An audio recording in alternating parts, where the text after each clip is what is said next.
So yeah, tonight I'm going to talk about cleanliness.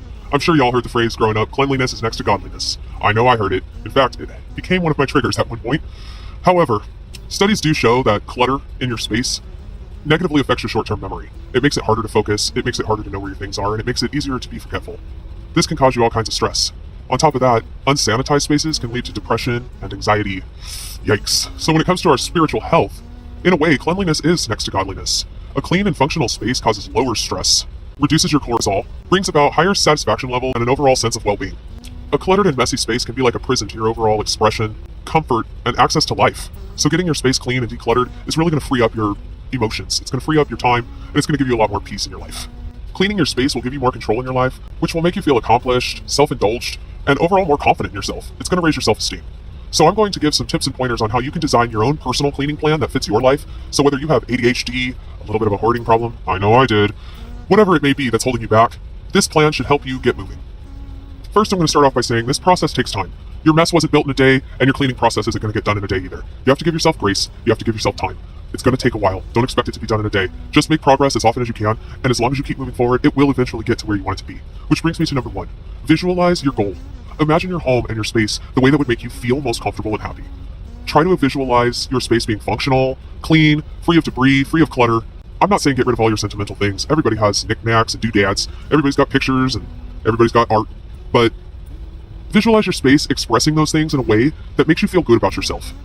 Do not, however, start visualizing a space that is well outside of what you're able to currently accomplish. For example, if you live in a one-bedroom apartment, don't start visualizing a mansion with a marble staircase. This is just going to make your goal completely unattainable, and it's going to make you feel unsuccessful and defeated from the get-go.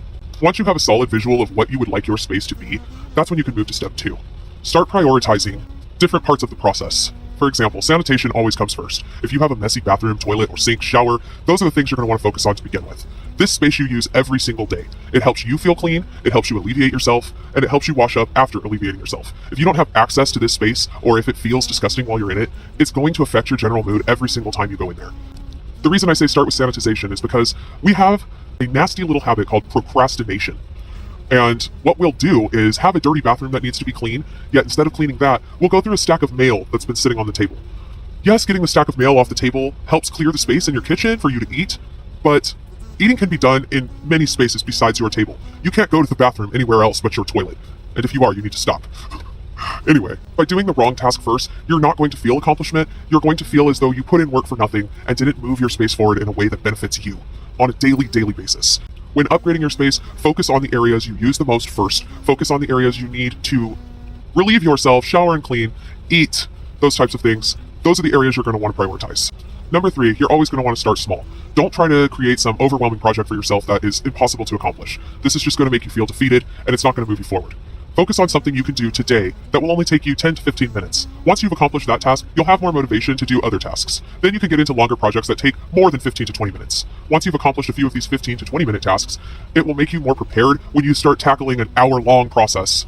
15-minute tasks that'll really help open up your space right away and give you a sense of accomplishment and give you more space to exist within your space are things like, let's say you have piles of dirty laundry all over your room. Start bagging them up. Bag them all up and move them to where you do your laundry. If your laundry unit is not attached to your personal home or apartment and you have to go somewhere else, this might not be as viable a solution for you unless you have a place where you can store those bags of clothes until transporting them to your laundry area later. However, the reason I say to do this is because it's something really quick and easy that'll clear up your floor space, give you more walking room, and it's a really stunning visual difference once you get all those clothes out of the way. So it's going to give you an immediate sense of accomplishment once you've done something like this. It only takes you a short amount of time, so it won't burn you out, and it'll give you that motivation to move on to something else, to do another task. Number 4, designate spaces that are functional for you for your things. For example, you get home, you take your coat off. Where do you put it? Because that's where you should put the hook or whatever it may be that you're going to store it with. Where do you set your keys? That's where you should put the little dish or catch or box or whatever it is that you choose to keep your keys organized and your effects when you get home, because you're already in a habit of setting them somewhere. Before you get in the shower, you take your clothes off, you throw them somewhere. That's where you need to put your hamper, because that's the place you always throw them. Do not try to set up a whole new system that goes against your habits and makes you relearn new habits in order to fulfill this system. If you're making yourself stop putting your clothes there and walk them across the room and put them over there, guess what they're never going to end up doing? Going into that hamper over there. You're going to continue to throw them in the spot you always have, because that's the habit you've built. So just put your hamper as close to that spot as you can that's still functional for your other furniture, and that's going to be your solution. Change your space to fit your habits, not your habits to fit your space. Number 5, Start trying to keep your hands full. You walk from room to room all day long. There's random things around that you could probably pick up as you go. I like to grab something I know belongs in my bedroom as I'm walking back there, grab something I know belongs in the kitchen as I'm walking back there. I try to stay never empty-handed. It helps me keep the clutter down, and it helps me keep things where they belong. Do not go from room to room to room for one item. I know it's really hard because sometimes you get into a room, you forget why you walked in there. You take an item somewhere and you end up setting it down rather than putting it where it belongs. These types of habits counteract your progress. They're going to keep you down. They're going to just essentially move your clutter around rather than getting rid of it. Everything should have a place. If you don't have a designated place for things, you need to start creating them. That way, when it's time to put it away, you know where it goes and you can take it to that location. So it's not laying on the counter, laying on the table, sitting on the arm of the couch, being a nuisance when you're trying to relax. Number 6 is probably the hardest part about cleaning for anybody, especially people with minor hoarding problems like mine. But I've done a lot of work, and something that really helped me was learning to only keep things that serve me or have a purpose in my life, and learning to get rid of things that don't. For example, we keep a lot of things that we don't really use, wear, look at, or even remember we have. But the reason we keep them is they have some form of sentimental value to us.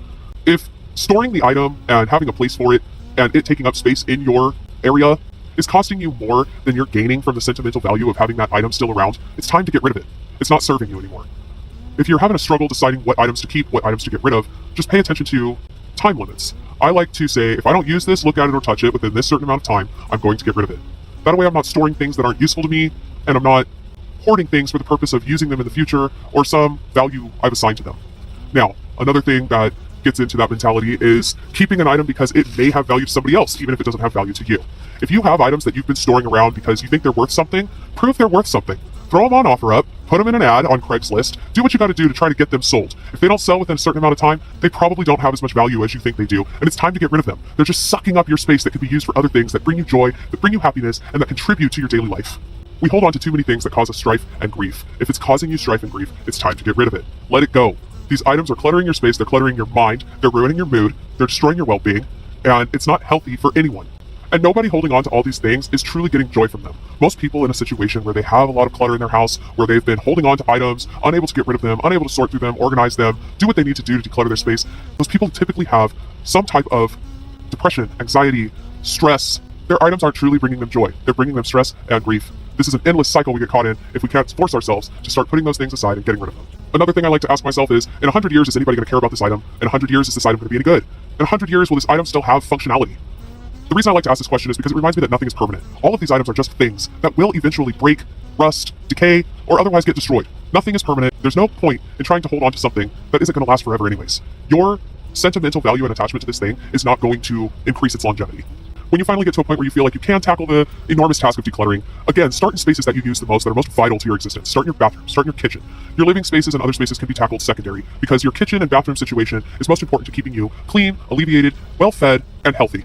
Number 7, once you've decluttered a good amount of stuff and you have more space available to you, start practicing not using lateral surfaces that you need to do other tasks. For example, I used to set things on my stove, but then when I go to cook, there's things sitting on my stove. It was in my way, I couldn't cook myself a meal in a pinch, and oftentimes this caused me to have an unsatisfactory snack or not be able to provide myself with sustenance at all. Another thing I used to do is set things on top of my washing machine like it was a table. It was kind of a catch-all as I was walking by with packages, boxes, mail, whatever it may be. And then I'd need to wash something. I'd go to do my washing, and it was a whole matter of decluttering the top of the wash machine before I could do that. So what I started to do was leave the lid open. That way I can't set anything on it. And it also helps reduce mold and mildew. Things like this will help you have more functional spaces. When you need that lateral surface to slap a cutting board on and chop something up, when you need that oven to put a pan on and fry an egg, when you need that washing machine to throw some clothes in for tomorrow's workday, they'll be available to you without you having to tackle another task to get to that one. This is really going to reduce a lot of stress, it's going to make your life a lot easier, and it's going to make each task you do seem less daunting than it used to. I really hope these tips and pointers help somebody. I hope you're having a great day or night, whatever time you happen to be watching this. If you like my content, please like and subscribe, and I look forward to interacting with you in the future.